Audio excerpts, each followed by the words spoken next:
Alberto Durero y Lucas Cranach el Viejo son las dos figuras que han convocado en Madrid a lo mejor del Renacimiento alemán. El Museo Thyssen-Bornemisza cumple así con uno de sus objetivos al crearse, y es la recuperación de la pintura alemana desde el siglo XV. En este sentido, la Fundación Caja Madrid trabaja por séptima vez en colaboración con el Thyssen para enriquecer una muestra fundamental que enriquece la visión del Renacimiento, que habitualmente queda reducida a la magnífica aportación italiana.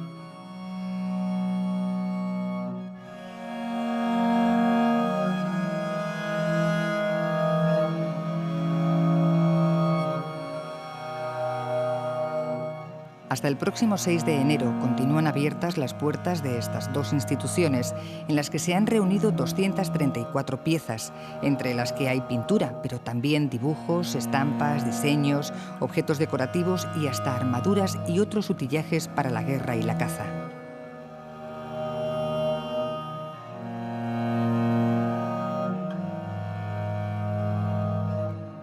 Artistas como Hans van der Green y Alberts Altorfer nos definen un periodo de renacimiento con acento alemán, bajo la trascendencia internacional de Cranach y Durero.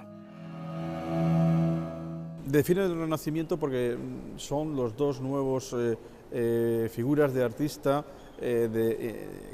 con un contenido en su manera de expresarse, de pintar, de dibujar, de hacer grabados, intelectual, es decir, son los primeros que en Alemania empiezan a reflexionar sobre su propio trabajo, ¿no? El artista anterior, el artista de la Edad Media, era un artista más bien práctico, era un artista que respondía directamente a las necesidades de representación religiosa o política de los comitentes, pero no reflexionaba sobre su trabajo. Eso es lo que llamamos la cualidad intelectual del artista, que aparece por primera vez en Italia en el siglo XV, en algunos lugares muy restringidos, sobre todo en Florencia y en Toscana, y que después ya a finales de esa centuria y a principios del XVI pasa al resto de Europa.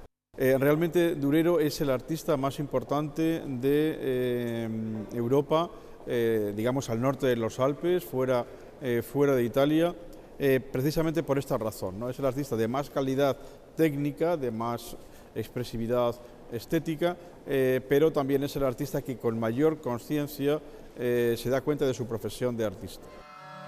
Los aspectos vinculados a la profesión de artista del Renacimiento están concentrados especialmente en las salas del Thyssen.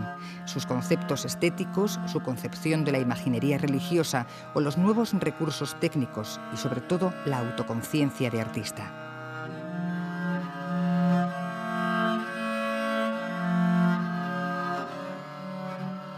La segunda parte de la muestra se expone en la Fundación Caja Madrid. Aquí el arte se materializa en soportes menos habituales en los museos que la pintura. Piezas que nos hablan no solo del arte, sino también de la sociedad, la política, la guerra y la religión de esos años, en los que se produjo un cambio promovido por la reforma religiosa y el nacimiento de los grandes imperios. Durero es un artista total, y que las preocupaciones del Renacimiento en Alemania son totales, no solamente la pintura, el grabado y demás. Otro de los episodios más importantes de la carrera de Durero es los años que él y su taller estuvieron al servicio del emperador Maximiliano I. Para él hicieron muchísimas cosas, y hemos destacado fundamentalmente, porque era lo que más le interesaba al emperador Maximiliano, el diseño de armas, ¿no? Por eso hay armaduras en la exposición, en la sede de la Fundación de Caja Madrid, con algunas de las acuarelas y dibujos preparatorios, ¿no? Sobre todo esa acuarela preciosa, de las mejores acuarelas de Durero, de los 3 yelmos del Museo del Louvre, que se pueden ver al lado de la armadura de torneo que le sirvió como diseño. Luego aparecen los vidrieras, por ejemplo, aquí en la Fundación, en el Museo Thyssen, porque Durero también fue diseñador de vidrieras. Aparece un tapiz porque aunque Durero no diseñó tapices, los grabados de Durero sirvieron de modelo durante todo el siglo XVI a grandes series de tapices, como la del Apocalipsis. El renacimiento artístico en Alemania tiene sus propias claves. No es como en Italia una reinterpretación del arte clásico, sino una renovación intensa del espíritu germánico, propiciado entre otras cosas por la Reforma protestante. Es una vuelta de tuerca a su imaginería medieval, con sus texturas, colores y detalles autóctonos, sin recurrir a los referentes del clasicismo y la mitología. Solo Durero se interesa y conoce profundamente las teorías italianizantes. Como todo genio, las adapta a su propia concepción artística, en la que tiene un peso fundamental la naturaleza y la ciencia matemática, en su búsqueda de la racionalización de la actividad artística y el ideal de belleza. Lo que todo artista europeo tenía que definirse en ese momento, en el 16, era qué hacía con Italia, o sea, si aceptaba el Renacimiento italiano en el clasicismo o no lo aceptaba. Entonces, ese es uno de los argumentos de la exposición. Durero aceptó el Renacimiento italiano. Durero viajó a Italia y se interesó por esos elementos teóricos y por la belleza ideal, por las Madonas de Bellini. En la exposición se puede ver una Madonna de Durero comparada con obras de Bellini. Pero luego hubo artistas también, en la exposición no solamente es Durero y Cranach, hay también Baldung, que es el discípulo propiamente dicho de Durero, Altdorfer, el inventor del paisaje. Esos artistas no viajaron a Italia, es decir, Cranach no fue a Italia, Baldung no fue a Italia, Altdorfer tampoco. Nos plantean una idea de la belleza que no es la idea de la belleza ideal, sino una idea de la belleza a la alemana, ¿no? Entonces, esa discusión entre, si se puede resumir de alguna manera, el Renacimiento alemán es una toma de postura frente al clasicismo de Italia, ¿no? Durero dijo al final de su vida, Durero buscaba siempre la belleza, como todo artista está preocupado por la belleza, y Durero pues al final de su vida, en un escrito, dice: ¿qué es la belleza? Yo no lo sé. Es decir, al final hay como un escepticismo de Durero, después de tantos años de buscar la belleza, parece que no sabe, no, lo dice con toda claridad, que no sabe cuál es encontrar la belleza. Y sin embargo hay artistas como Cranach o Baldung que tenían claro directamente ya desde un principio que la belleza clásica no existía, y entonces esa pregunta ni se la plantean y hacen unas obras, las brujas, todo ese tipo de elementos que son la negación clarísima de la idea de la belleza ideal. Dicen los especialistas que en el Renacimiento alemán confluyen el interés por la representación del mundo como drama y conflicto, identificada con Cranach y en el Durero del Apocalipsis, y la medida que aporta Durero exclusivamente y sobre todo en sus escritos teóricos. Estos escritos y su plasmación pictórica tienen que ver con su interés por la geometría, la perspectiva y la anatomía. Además, Durero hace que el grabado ascienda a la categoría de arte, como otra característica que le identifica como un artista del Renacimiento.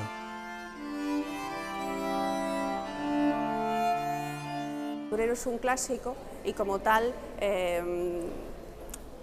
traspasa las convenciones y las preocupaciones de su época para convertirse en un artista universal, ¿no? De él sería importante destacar cómo es a la vez orfebre y teórico, cómo es a la vez sensual y mental, cómo es un artista que mezcla, que logra de toda esa suma de contradicciones, que son las contradicciones por supuesto de su época y también de su propia evolución, ¿no? Proveniendo de una familia de orfebres, y evoluciona hacia el humanismo y hacia el prototipo del pintor erudito, del pintor sabio, del pintor teórico. Y entonces estos artistas, también por ejemplo Leonardo da Vinci sería un caso similar, que mezclan en sí contradicciones muy fuertes. Es que Durero es italiano y alemán, o sea, reúne a toda Europa en su figura, por así decirlo. Claro, se crean una figura, arquetipo, que siempre es universal, siempre apela y reúne en torno a las distintas contradicciones de su persona una multitud de mitos y de lecturas, ¿no? Entonces eso es lo fascinante de un artista como Durero. Una de las tareas que se autoimpuso Durero, y lo dice en algunos de sus textos, es educarse primero a sí mismo y educar a los pintores alemanes. Para él educarse es comprender las novedades del Renacimiento italiano. Por eso él viaja 2 veces a Italia, a Venecia, está en Bolonia, a lo mejor llegó hasta Roma, es un tema discutido, y lo que le interesaba a Durero del arte italiano eran muchas cosas, pero fundamentalmente podemos decir dos, ¿no? Una, la teoría de las proporciones, y dedicó un libro, un libro que se llama 4 libros acerca de la proporción humana, y la geometría y la perspectiva. Es decir, Durero es un espíritu muy cercano a Leonardo, es posible que se conocieran, porque ese interés de Durero por la representación de los animales, de las plantas, de la anatomía, de la medida, por las medidas del caballo, las medidas perfectas del cuerpo humano, la perspectiva, son exactamente igual las mismas que las de Leonardo. Y es posible que se conocieran en el norte de Italia en el segundo viaje o en el primero de Durero. Entonces, de Italia le interesaba eso, le interesaba la proporción y la perspectiva, porque él quería racionalizar la visión, ¿no? En eso también es absolutamente renacentista. Todas estas cualidades nos hablan de un artista que es consciente de su actividad intelectual. Sus autorretratos de 1497 y 1500 aportan las claves de esa autoconciencia en las que se adivina una simbiosis entre su imagen y la de Cristo. En Alberto Durero se produce un crecimiento intelectual parejo a su conocimiento técnico, como nos explican los especialistas. Los dos estudios que aquí se recogen, los dos grabados de San Jerónimo en su celda, pues la primera es, digamos, una composición medieval en que se produce una perspectiva que podríamos llamar por acumulación, en que unas cosas van dando pie a otras, mientras que el grabado de 1514 de San Jerónimo en su celda ya hay una perspectiva lineal, ya está la perspectiva renacentista. Es decir, que hay un proceso de aprendizaje en él que es fascinante seguir, pero inclusive en los cuadros que tienen más referencia medieval, como por ejemplo Cristo con los doctores, que es un cuadro bellísimo y fascinante porque es una composición circular. La perspectiva, por ejemplo, pues no es una perspectiva lineal, no es una perspectiva renacentista, es una perspectiva en caballero, podríamos decir, sería como un picado de la cámara, si utilizásemos términos cinematográficos, y creando en torno a la figura central de Cristo todo este juego de manos y de figuras. En ese sentido reúne esta preocupación pedagógica que es tan propia de las obras medievales, ¿no?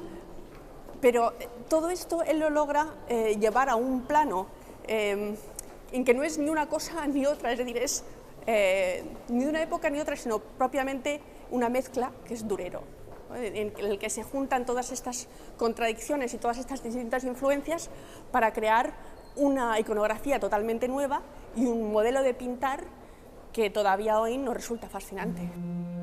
El segundo factor decisivo en el Renacimiento alemán es el contexto de la Reforma protestante. Alejados paulatinamente de la doctrina de Roma por las cargas económicas asociadas a las bulas papales, en los países del norte de Europa empiezan a surgir interpretaciones diferentes del cristianismo. La figura descollante es la de Martín Lutero, que aparecerá en las pinturas de la época junto a otros como Melanchthon o Erasmo de Rotterdam. El Renacimiento alemán y Durero y Cranach tiene muchísimo que ver con la reforma religiosa por una razón, y es porque uno de los puntos esenciales de la reforma religiosa tenía que ver con las imágenes. Es decir, los reformistas, desde los reformistas que no dejaron de seguir obedientes a Roma, ¿no?, aunque con críticas como Erasmo, hasta los que se separaron de Roma, como Lutero,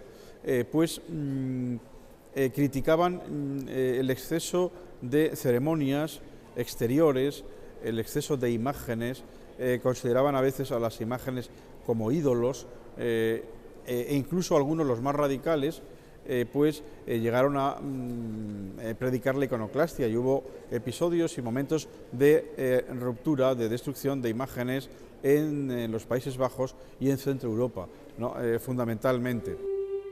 La nueva doctrina reformista es mucho más condescendiente con las obras de los creyentes, es decir, con sus pecados, y eso queda reflejado en su pintura. También con la imaginería, que es menos abundante en cuanto a protagonistas, hay menos santos y pasajes bíblicos.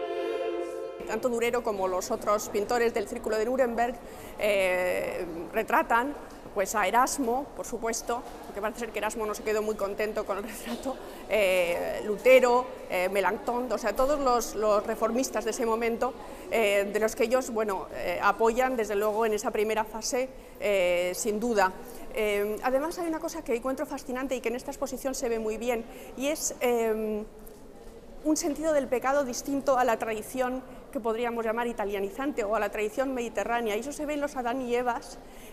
Por ejemplo, hay una gran diferencia en el de Hans Baldung Grien, que ves a Adán y Eva, y también en el de Durero se les ve besándose como sin sentimiento del pecado, como si el sentimiento del placer fuese más fuerte que el sentimiento del pecado. Yo creo que eso puede apelar a la sensibilidad actual, y también es fascinante estos artistas cómo se alejan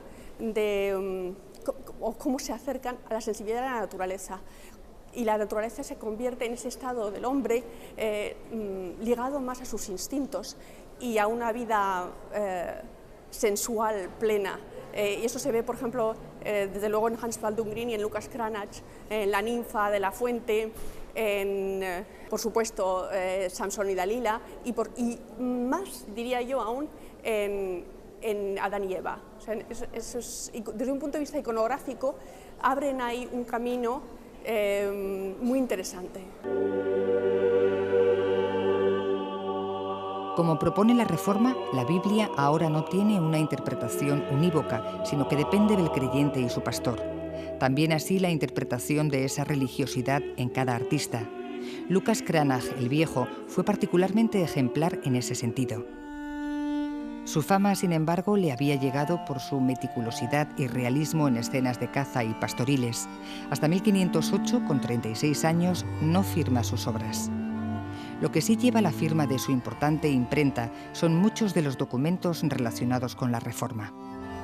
Cranach es un artista que va a servir fundamentalmente, aunque no únicamente, pero sí con mayor intensidad, al mundo protestante, ¿no? a la corte de Sajonia, que son toda una corte militantemente protestante. Entonces, las imágenes de Cranach son imágenes que destacan los elementos más importantes de la crítica que Lutero hace a los sacramentos, al exceso de devociones, al exceso de devociones a los santos, a la Virgen y demás. Por eso les interesa volver a la Sagrada Escritura. Por eso hay, como fuente directa, y por eso hay tantas pinturas de Cranach que tienen como tema el Antiguo y el Nuevo Testamento, ¿no?, de una renovación iconográfica con respecto a lo que se había hecho en los siglos anteriores.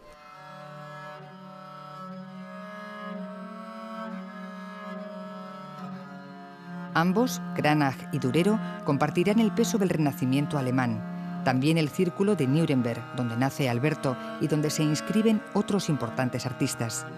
De sus obras en esta exposición se pueden sacar claves de lo que será el futuro de la pintura alemana hasta nuestros días.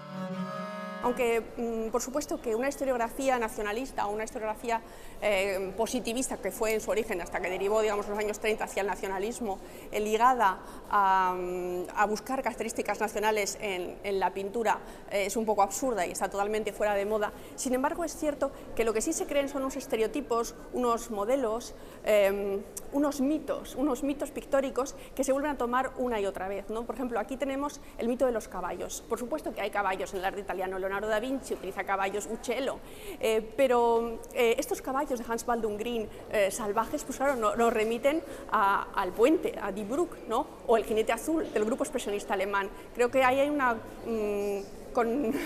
concordancia o con un paralelismo que se puede hacer de forma muy espontánea.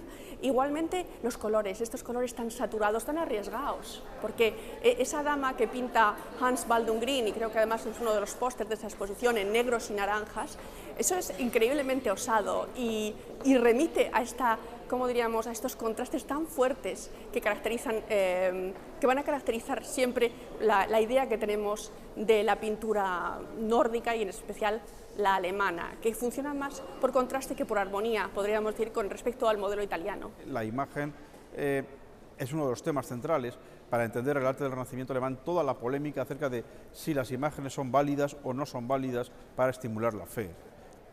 Y de hecho la crisis del arte alemán, es decir, por qué el arte alemán deja de ser importante, la pintura alemana deja de ser importante a partir de los años 30 más o menos, en cuanto mueren todos estos de esta generación, es porque se produjeron tales críticas a la imagen religiosa que se convirtió en una imagen mucho más esquemática o directamente desapareció. Es decir, el Renacimiento alemán es la época más importante del arte alemán realmente el arte alemán no se va a recuperar como gran arte hasta casi principios del siglo XX con las vanguardias, ¿no?